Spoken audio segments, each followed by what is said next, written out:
जय माँ लक्ष्मी। बरूथनी एकादशी व्रत जानेंगे दोस्तों, शुभ मुहूर्त, विधि और पूजा का महत्व। कब है बरूथनी एकादशी? 3 तारीख या 4 तारीख को। क्यों रखी जाती है बरूथनी एकादशी? वैशाख माह में ही बरूथनी एकादशी क्यों कहते हैं? और इस दिन क्या है? पारण का समय कब है? व्रत कब रखा जाएगा? दोस्तों वीडियो को स्किप मत करना। चैनल पर पहली बार आए तो झलकदानी चैनल को लाइक करें, सब्सक्राइब करें और शेयर करें ताकि आगे की वीडियो की नोटिफिकेशन आप लोगों तक पहुंच सके। कहते हैं एकादशी का व्रत भगवान विष्णु और मां लक्ष्मी को समर्पित होता है। इस दिन एकादशी का व्रत रखने से आपका कन्यादान के बराबर का पुष्प प्राप्त होता है। जिनके भी कन्या नहीं है और वो कन्यादान का पुष्प नहीं कर कमा पाते हैं तो वो एकादशी का व्रत रखकर भी कन्यादान का पुष्प कमा सकते हैं। दोस्तों वैशाख माह और बरूथनी एकादशी दोनों ही हरि भगवान जी को समर्पित है। इस बार बरूथनी एकादशी 4 मई दिन रविवार को है।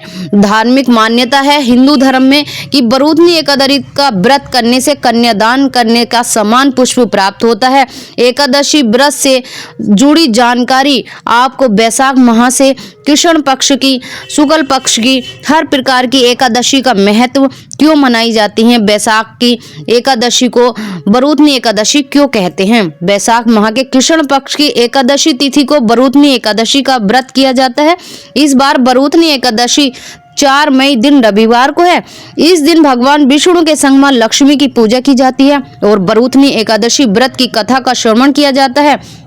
वैशाख माह और बरूथनी एकादशी दोनों ही हरि भगवान को समर्पित है। हिंदू धर्म की धार्मिक मान्यता है कि बरूथनी एकादशी का व्रत से कन्यादान करने का समान पुष्प प्राप्त होता है। बरूथनी एकादशी व्रत रखकर पूजा करने पर इससे साधक को पुष्प फल की प्राप्ति होती है। दोस्तों जिन भी के बेटी नहीं है तो वो बरूथनी एकादशी का व्रत रख के अपने आप को ये सम्मान पुष्प प्राप्त कर सकते हैं। कहते हैं हर किसी के भाग्य में बेटी का नहीं सुख होता है, पुष्प कमाने का, कन्या दान करने का पुष्प नहीं होता है, लेकिन हर बेटी के नसीब में पिता का कन्यादान करने का अवसर होता है। बरूथनी एकादशी 2024 में शुभ मुहूर्त सनसनी बनी हुई कि किस तारीख को है, 2 को है या 3 को। आपका कंफ्यूजन 1 सेकंड में दूर हो जाएगा कि बरूथनी एकादशी की तिथि को लेकर संशय बिल्कुल भी मत करना। एकादशी तिथि की 3 मई को रात 11:24 पर लग जाएगी।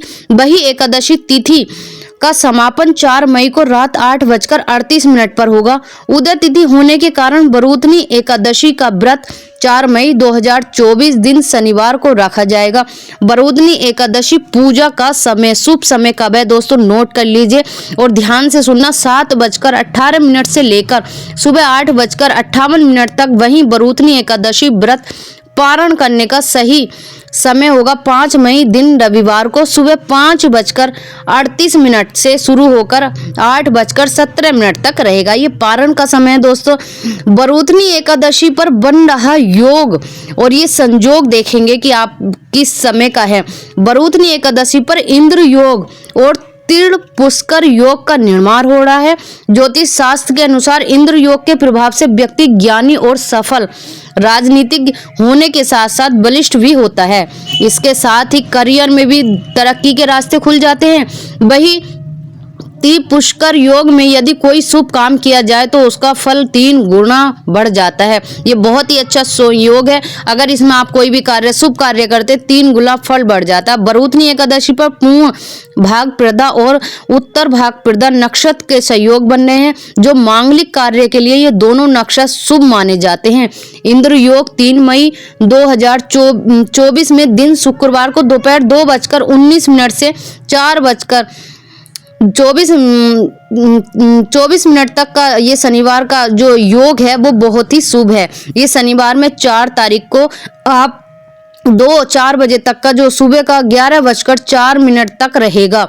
वही त्रिपुष्कर योग रात 8:38 से रात 11:60 तक का रहेगा। दोस्तों ये बहुत ही अच्छा शुभ मुहूर्त है। बरूथनी एकादशी की पूजा विधि किस प्रकार करते हैं? बरूथनी एकादशी के दिन सुबह जल्दी उठकर स्नान आदि करना चाहिए।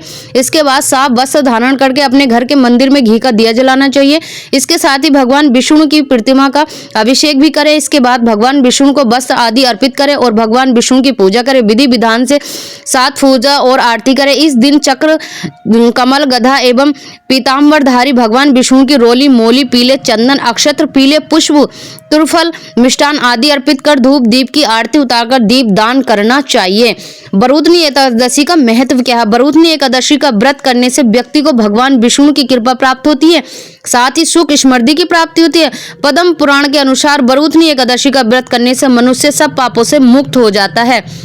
धार्मिक मान्यता है कि भगवान विष्णु का व्रत करने से काफी पुष्प की प्राप्ति होती है, विष्णु लोक में प्रतिष्ठा होता है। धार्मिक मान्यता जितना पुष्प कन्यादान और अनेक वर्षों तक तप करने पर मिलता है, उतना ही पुष्प बरूदनी एकादशी का व्रत करने से मिलता है।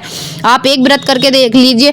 साल में काफी 24 एकादशी होती हैं, इन सबसे भी एक है निर्जला एकादशी, जो सारी एकादशी का पुष्प प्रदान करती है। बरूदनी एकादशी व्रत की कथा क्या है, किस प्रकार बरूदनी एकादशी मनाई जाती है? बरूदनी एकादशी व्रत के अनुसार प्राचीन समय में नर्मदा नदी के तट पर मानधाता नाम के राजा का राज हुआ करता था। वह तपस्वी था। एक दिन ऐसा समय आया कि राजा की तपस्या के दौरान एक जंगली भालू आया और उसके पैर को चबाने लगा, लेकिन राजा तपस्या में लीन रहा। भालू राजा को घसीटकर जंगल में ले गया। भालू को देखकर राजा डर गया। इस दौरान उसने भगवान विष्णु से जीवन की रक्षा के लिए प्रार्थना की। राजा की पुकार को सुन प्रभु वहां प्रकट हुए और भालू को मारकर राजा के प्राण बचाए। तभी से बरूदनी एकादशी व्रत रखने की परंपरा शुरू हुई। कहते हैं यदि आप भी भगवान विष्णु से अगर बहुत ज्यादा स्नेह और प्रेम रखते हैं तो आपको भी एकादशी का व्रत रखना चाहिए। काफी फल की, पुष्प की प्राप्ति होती है। आपके जीवन में जितने भी कष्ट, परेशानी और दुख, दरिद्रता दूर होती है। अगर आप भगवान विष्णु की एकादशी का व्रत रखते हैं तो भगवान विष्णु और मां लक्ष्मी दोनों को ही समर्पित है। अगर ऐसा आप करते हैं तो काफी फूल पुष्प की प्राप्ति होती है। जिनके कन्याएं नहीं है उनको तो ये अवश्य रखना चाहिए, क्योंकि उनके भाग्य में कन्यादान का पुष्प नहीं है। वो बरूदनी एकादशी का व्रत रखते हैं, नहीं भी रख पाते, पूजा भी करते हैं तो उन्हें फल की, पुष्प की प्राप्ति होती है।